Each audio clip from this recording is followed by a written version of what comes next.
Добре дојдовте во традиционалното интервју кој новинската агенција МetaMK го прави со сите студенти кои што се избрани за председатели на Универзитетското студентско собрание на најголемиот универзитет во земјава, Универзитетот Свети Кирил и Методи во Скопје. За прв пат од постоењето на ова студентско тело, еден председател на УСС УКИМ го искористи правото за реизбор и за прв пат еден ист студент ќе раководи во 2 мандата со УСС УКИМ. Тоа е Александар Николовски, студент на постдипломски студии на програмата Монетарна економија, финансии и банкарство, дипломиран економист по финансиски менеджмент, ако не се лажам. Точно така.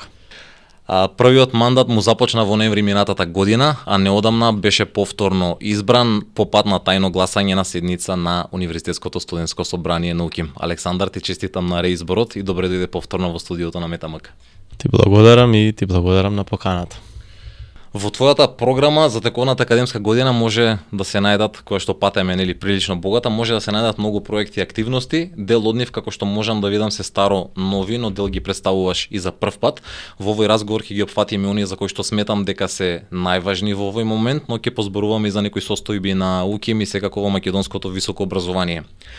Најавуваш многу работилници, конференции и други едукативни настани. Ова е нешто што УСС УКИМ го правеше изминатава година. Претпоставувам ќе продолжите да го правите и понатаму. Но она што мене ми го привлече вниманието од програмата што имаш поднесено при својата кандидатура е иницијативата за бесплатно високо образование, велиш согласно праксата во регионот.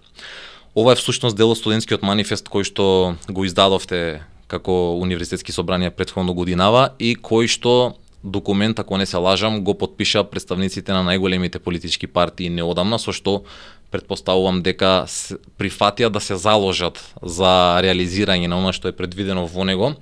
Така што можеш ли да ни кажеш што предвидува иницијативата и како планирате да ја водите оваа битка како УСС УКИМ? А реално може ли да студентите во Македонија да имаат бесплатно високо образование?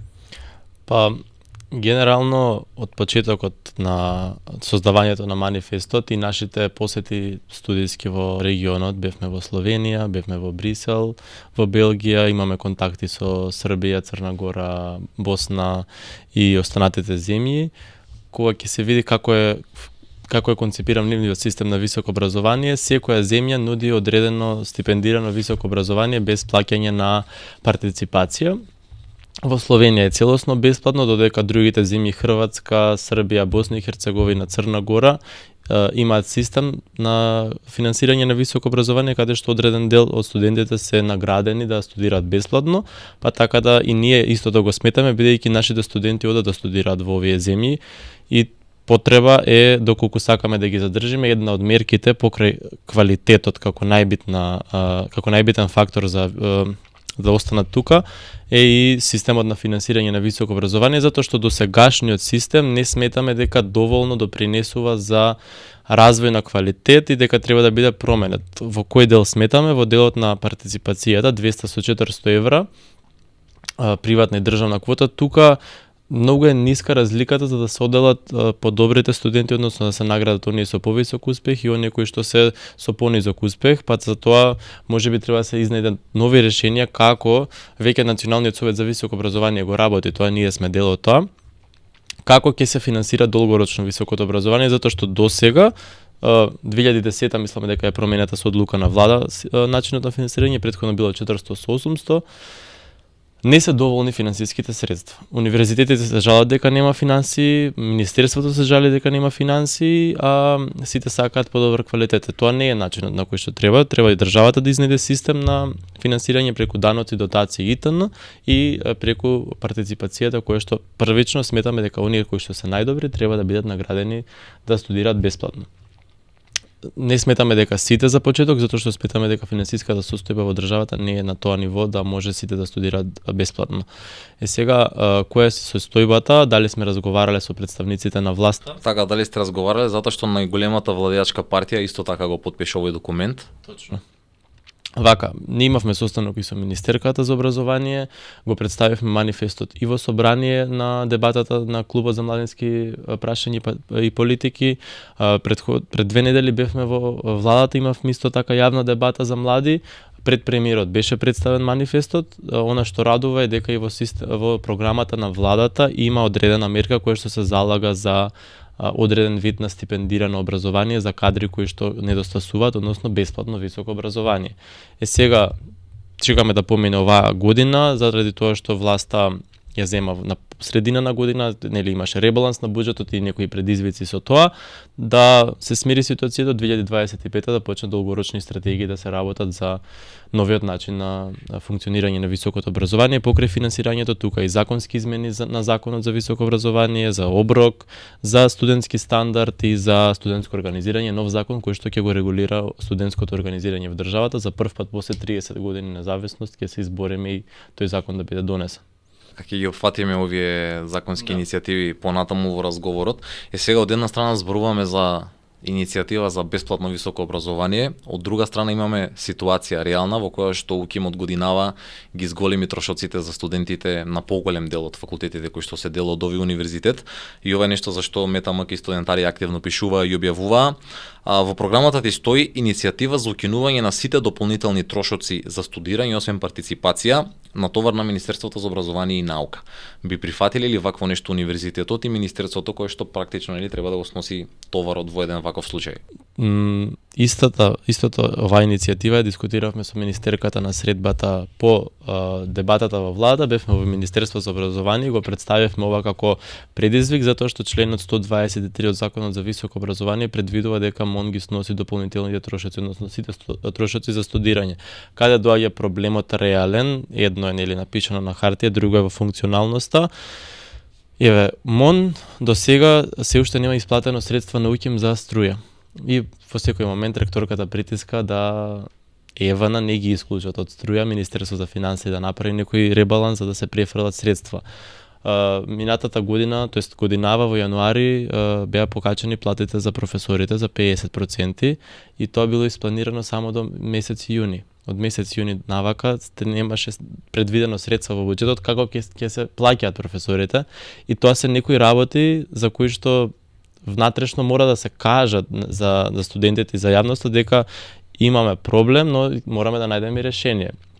Зборевме со министерката и го кажавме моментот дека некои факултети наплаќаат енормни трошоци, затоа што ако веќе имаме партиципација и законот предвидува дека МОН сноси трошоци, зашто студентите да плаќаат нешто за кое што не би требало да платат. При тоа плаќаат, еве да речеме, за сапун, тоалетна хартија, во некои факултети да го нема истото. Дополнително ние организиравме состаноци со одредени декани каде што се највисоки трошоците и сакаме да ги избалансираме од следниот летен семестар 2024-2025, а до следната година доколку бидат изнајдени финансиски средства, тие трошоци целосно да бидат укинати, затоа што една од мерките за за бесплатно високо образование е и студентите да не плаќаат вакви трошоци. Така. Ќе се задржиме уште малку на делот со финансиите, затоа што секој студент сака да знае или како му се трошат парите и средствата што ги дава. Најавуваш поголема информираност за искористеноста на средствата од ДИКСА. Можеме ли да им објасниме на студентиве како и зашто се трошат овие средства на УКИМ? Изнесуваат 750 денари, ако не се лажам. Тие изнесуваат со години 750 денари. 15% од нив одат за буџетот за универзитетското студентско собрание за нормалната функционалност. Нашиот буџет е јавно достапен на веб страната. Еве сега имаме нов буџет. Најголем дел од тој буџет се троши за проекти кои што се финансираат за студентите. Минатата година 800.000 денари беа финансирани за 20 проекти за студенти кои што истражуваат, прават трудови, и сега тие трудови ќе бидат презентирани на 25 ноември. И секоја година тој конкурс се објавува од наша страна. Дополнително, тие 15% што ги користиме, организираме студентски конференции, работилници и така натаму. Студентскиот културен центар нормално функционира, одредени трошоци за студентскиот пулс, авангарда, сакаме да реконструираме или да формираме студентски катчиња и на кампусите на останатите кампуси на универзитетот. Генерално за тоа ги трошиме средствата. Во однос на другите 85%, дел одат за нормална функционалност на системот, дел одат за проекти на ИКСА, кои што за секој студент секој факултетско собрание или факултет може да аплицира, се објавува некаде во јануари. Значи, универзитетот финансира културни и спортски активности, да речеме универзитетските лиги, фестивалот на факултетот за драмска уметност, на факултетот за музичка уметност, изложби на ФЛУ, дополнителни проекти во делот на филозофски факултет, филолошки факултет и така натаму. Така да најголем дел одат за тие активности, понатаму за студентското радио кое што од годинава ќе биде реформирано, ќе биде комуникацијски центар на универзитетот и дел студентскиот пулс и студентскиот медиум Авангарда ќе биде финансиран со тоа. И остануваат средства најголем дел за останати трошоци поврзани со студентските активности, да речеме дигитализација на процесите и така натаму, бидејќи сега следи процес на дигитализација и дел од тие средства ќе бидат искористени за тоа. Сакаме во јануари сите документи поврзани со потврда за редовен студент, уверение за положени предмети УПП и образец, сите да бидат да можат електронски да се вадат, да не мора да се чекаат редови на студентската служба.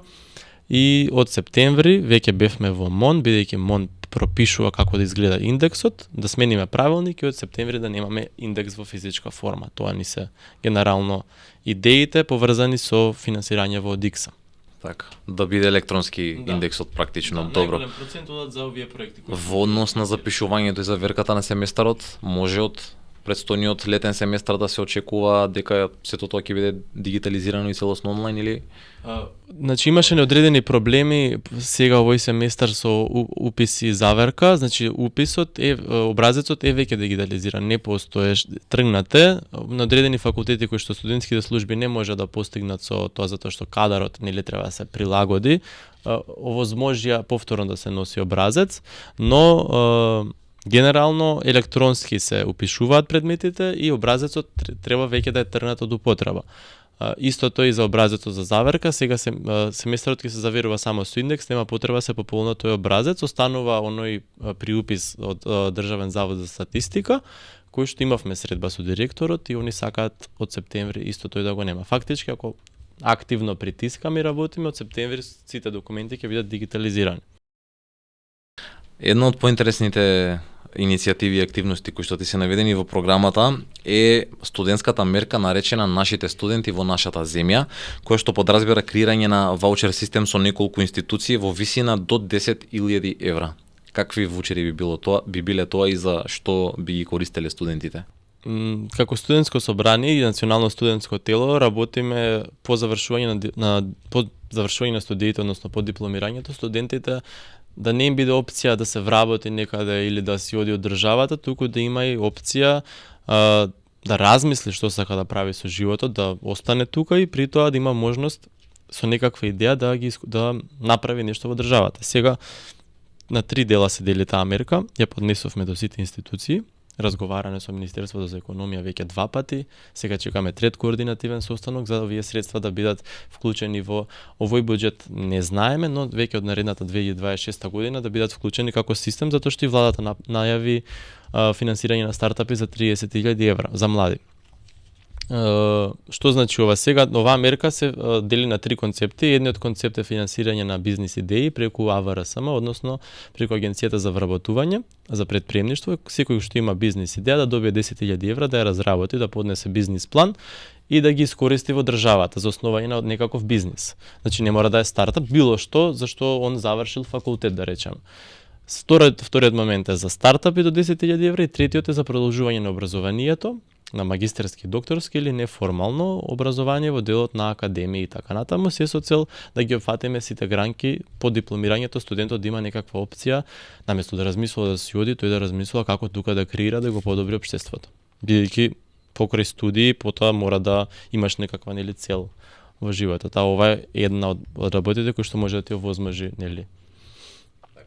Иницијатива за носење на законот за младински стандард, кој што предвидува обединување на неколку закони, кој што предвидува исто така повеќе средства за студентските домови со цел поквалитетна и повеќе здрава храна и секако подобри услови за студентско домување. Истовремено најавуваш разгледување на можноста за јавно-приватни студентски домови, претпоставувам како што случајот со Пелагонија. Според тебе и твоите сознанија, какви се условите во студентските домови оваа година? Забелешката е дека годинава имаме најмал број на студентски легла во последните неколку години поради затварањето на 2 големи студентски дома, Стиф и Кузман. Да почнеме од почеток за законот. Значи закон за младински стандард е веќе работен од претходното министерство, не е донесен затоа што заглавила процедурата, ние притискаме активно тој да се разработи. Веќе од јануари ќе почнеме да го работиме со министерството. Сега треба студентите да знаат дека МОН одвојува 3500 денари по студент и студентот одвојува 3500 за да се плати месечно по студент 7000 денари за домување во дом. Реалниот трошок кој што Државниот завод за ревизија го извади на почетокот на оваа година е 15.000 денари. Фактички половина од средствата не се покрива за домот да функционира нормално. Затоа домовите се во оваа состојба како што се. Што се случува, да речеме, во еден од домовите недостасуваат машини за перење, и сега ние како студентско собрание поднесовме барање до фирми да ни донираат за да можеме да обезбедиме, да речеме, студентите да може да си ги перат талиштата. Сега не е како да кажам, треба Министерството за образование и владата заедно, затоа што највеќе зависи ова од Министерството за финансии и политиката на владата, во која што ако примарен фокус е младите, треба на вистина да се овозможи тие да домуваат по реални услови. Јас не велам дека сега кога би се покачиле трошоците од 7000 на 15, дека само МОН треба да учествува во ова, но доколку се подобрат условите, студентот наместо 3 нека плаќа 5000, само храната и оние нормални услови, топла вода, парно и така натаму да бидат достапни. Не да има грашок без доволно месо или пак не знам само паштети. Треба и сега тековно има храна, но сметаме дека нутритивно треба да се зголеми вредноста на оброкот, за да може студентите нормално да се живеат во домот. Сега ако веќе има место таму да седи, треба и да има нормално живење. Покрај тоа не е само тој момент, треба да имаат спортски услови, не знам, игралишта и така натаму, теретана, зашто зборевме ние веќе со Министерството за спорт или фитнес зони каде што они ќе вежбаат надвор, заради тоа што не влегува само храна и сместување, тука влегува и културно забавен спортски живот, да има одредено кафуле кај што ќе се дружат, кај што ќе организираат настани или coworking space кај што ќе разработуваат бизнис идеи, не е само моментот дека ние треба да завршиме со храната и спиењето, треба да има возможиме и нормален живот таму.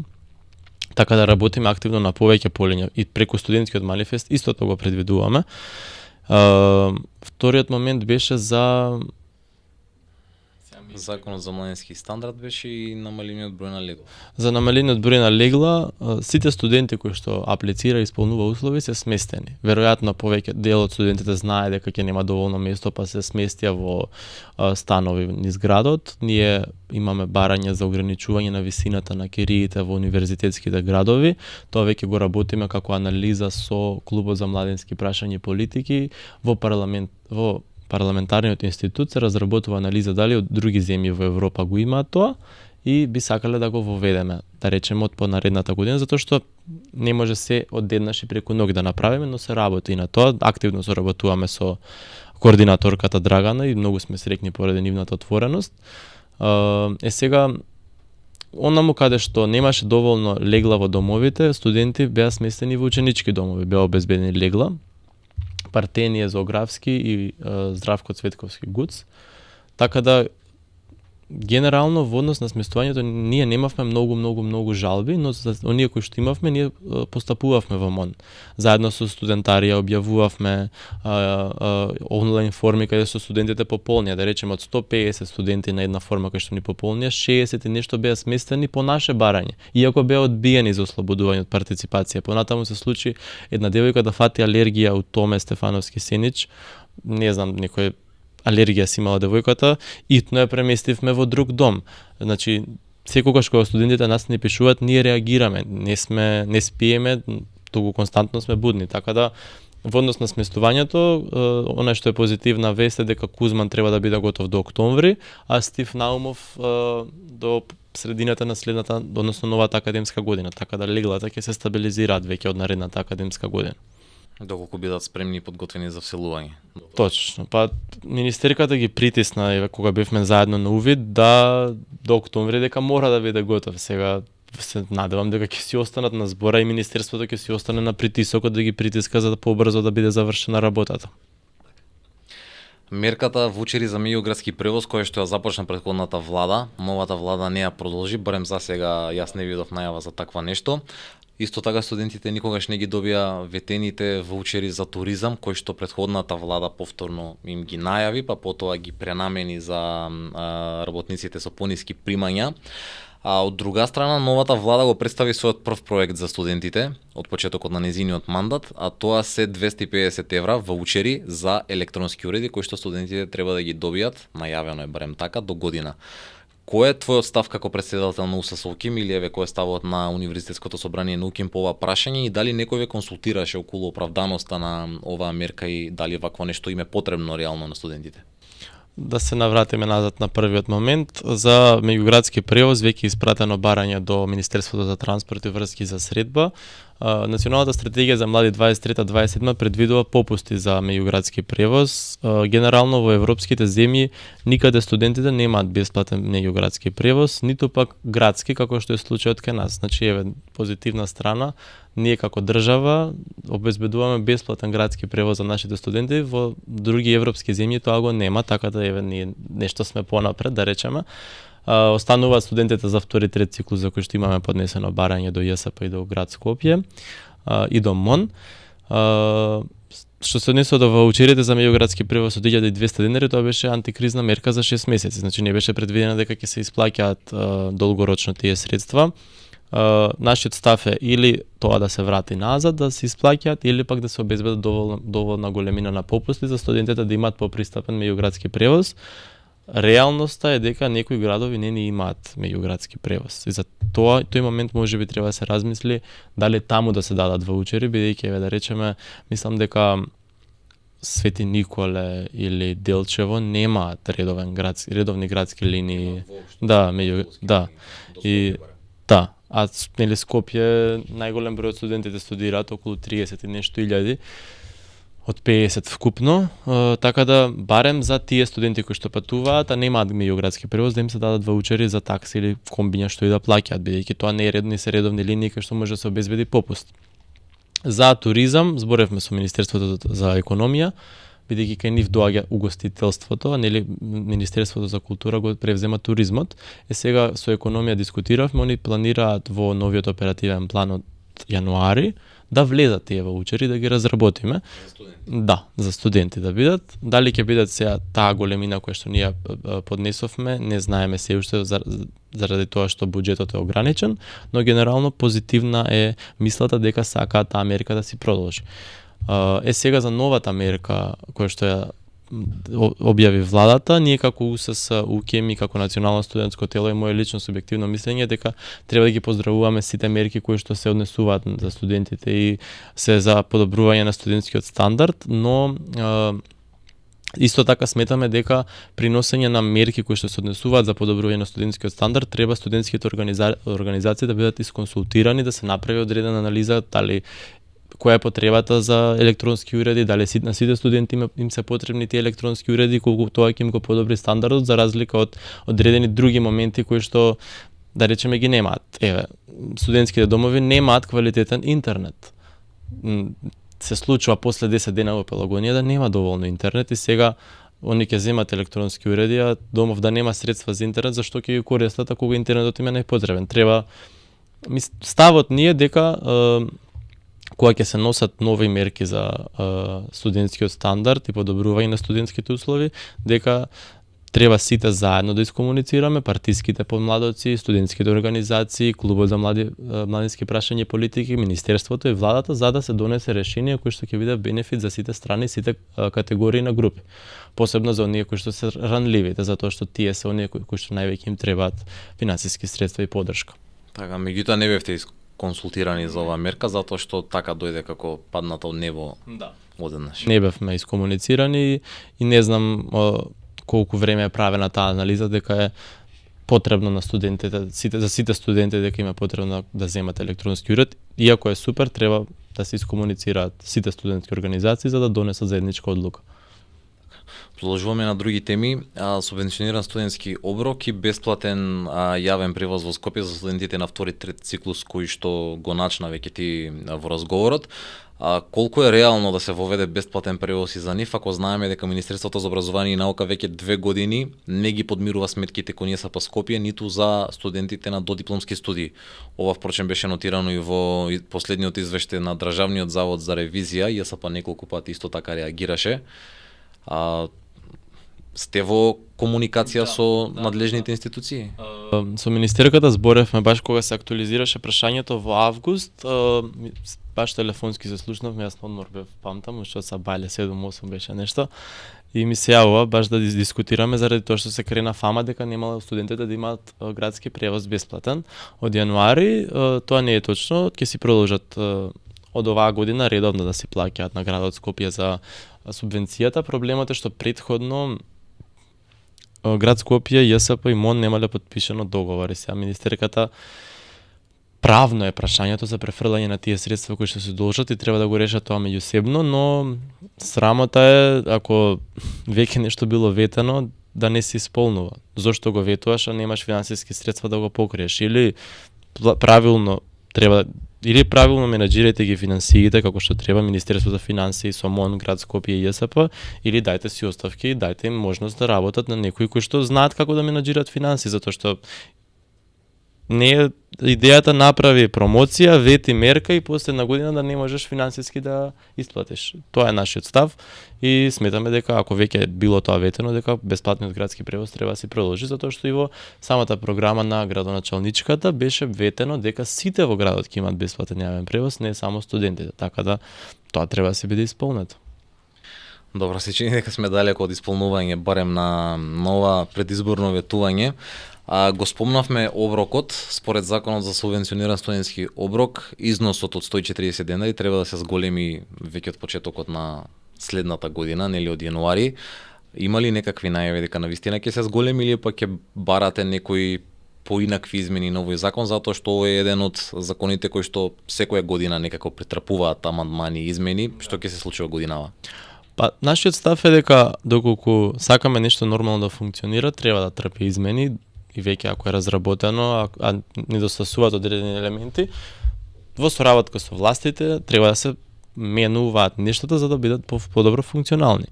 Законот е планиран да функционира на база на Словенија, во реалност тоа не функционира така, затоа што првично студентите добиваат пари на сметка, потоа сега добиваат на картички, па лимитот беше дневен, па имаше секојдневно проблеми со тоа што картичките не им поминува, и ние направивме законски измени да биде неделен со цел да им овозможиме поголема флексибилност на трошење на средствата и да може да си пазарат во маркети неделно за да купат доволно храна одеднаш и да си готват. Затоа што кога ќе направиш пресметка, ние како УССУКИМ направивме едно видео каде што објавивме дека со 740 денари од прилика се покриваат 5 оброци неделно, доволно нутритивни за да може студентот да се прехрани со еден оброк. Така да сега што треба да се направи како измена, нашиот став е дека висината не е толку проблем доколку има доволно места кои што нудат оброци за 140 денари. И ние работиме активно на тоа. Преминатата недела пуштивме околу 200 и нешто барања во физичка форма и дополнително на Инстаграм ќе контактираме уште десетици локали кои што ќе побараме да ни обезбедат попуст за студентски оброк. Ако секој во градот има можност да јаде за 140 денари, тогаш нема потреба сумата да се зголемува. Зошто го кажувам ова? Затоа што имаме групи на студенти кои што немаат право да земаат оброк, а можеме да им овозможиме да земаат и тие. Во Словенија сите земаат оброк. Значи и студентите на додипломски и на втор циклус и на трет циклус дури. Кај нас сметам дека оние кои што работат треба да се наградени да земаат оброк, а не да се дискриминирани, затоа што во моментот студентите во редовен работен однос, па и тоа да се на парт-тајм вработени со примања пониски од 21.000 не земаат. Па и оние кои што се од социјална категорија кои што земаат семејна пензија исто така поради висината на примањата не може да земаат оброк, а секој ден одат на факултет. Нема логика. Така да нашата идеја е да се направат законски измени на овие студенти кои што не земат оброк, да може да земат, а во меѓувреме да возможиме и многу локали во градот да нудат оброк за 140 денари, заради тоа што така мерката ќе биде подостапна за сите. Значи, наместо зголемување на износот, ќе инсистирате на олабавување на критериумите со цел повеќе студенти да... Меѓувреме, исто така ќе притискаме на рестораните и маркетите да нудат готвена храна за таа висина, затоа што и тогаш мерката нема да е субвенциониран студентски оброк, туку е цел студентски оброк. Ако тебе сега во моментов Тинекс и Веро имаат оброк за 140 денари, да речем 250 грама месо и 200 грама ориз. Тоа не е субвенциониран оброк, тоа е целосен оброк. Фактички мерката е уште по-позитивна затоа што кај нас ти покрива целосно јадење. Во Бугарија треба да платиш €1,5 за да добиеш храна која што е салата, супа и месо и јаглехидрати. Во Македонија, ако на тие 140 денари доплатиш 90 денари, €1,5, то можеш во секој место да јадеш за 230 денари. Така да треба да се свати дека и мерката е субвенционирана, дека не треба целото јадење да ти го покрие. А кај нас има случаеви кои што локали покриваат целосно јадење за 140 денари. И тоа е плюс. Докаде е борбата против корупцијата? Дали корупцијата се сузбива во рамки на академската заедница или во рамки на УКИМ? Секојдневно речиси сведочиме на случаеви за коруптивни практики, од кои што една која што е најчеста и еве секоја година се спомнува е праксата на инсистирање задолжително купување предмети од професорите, се со цел студентот да добие услов да полага предмет или да ја добие оценката. Ќе се искорени ли оваа пракса во догледно време? Направивме анкета на почеток на оваа академска година, над 1000 студенти ја пополнија баш за ова прашање, каде што пријавуваат дека професори бараат оригинална книга за предметот. Ова е најчестата испоред вашите сознанија? Да, најчеста е таа. Студентската правобранителка годинава имаше неколку други случаеви кои што се решени, но генерално она за што најголем дел се смета за корупција овој момент.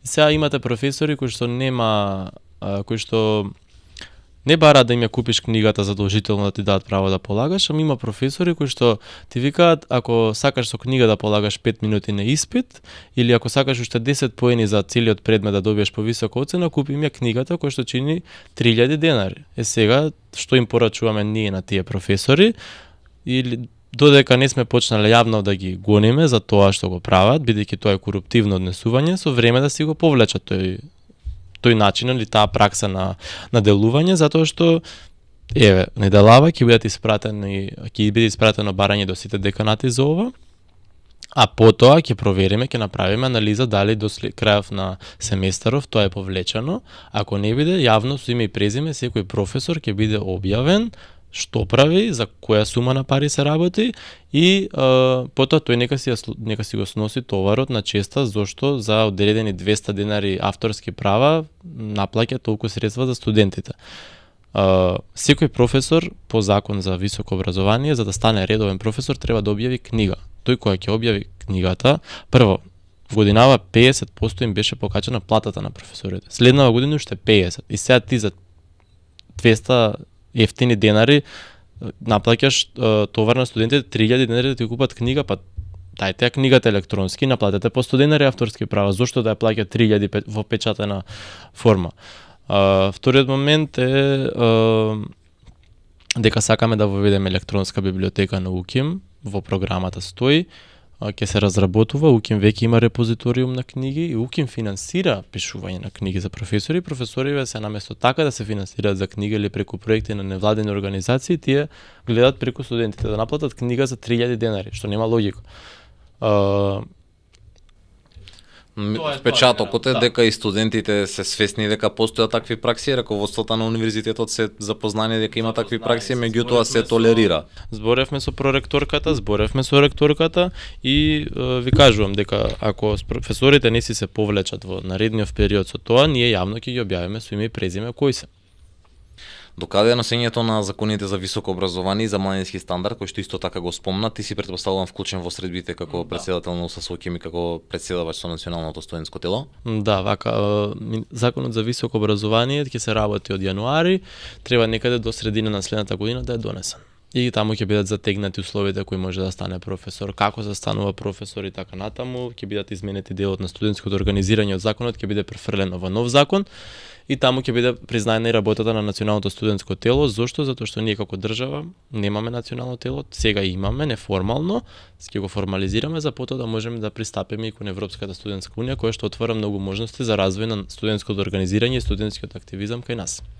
Разговорот го имитуваме на 17 ноември, меѓународниот ден на студентите. Имаш ли нешто да им порачаш на твоите колеги? Оно што би го порачал за крај, вака неиспремен, сега не знам дека ова ќе ме прашаш, е да се мотивираат, да не се разочаруваат во ситуацијата во која што се наоѓаме, да се борат за своите права, да се борат за подобро општество, затоа што доколку направиме промени тука, сите ќе бидеме многу посреќни, ќе возможиме и нашите идни генерации, а и постарите генерации да ја вратат надежта за општеството во кое што некогаш функционирало подобро од сега и од сега натака да биде уште подобро. Ти благодарам за разговорот, Александар, и ти посакувам успешен мандат. Фала.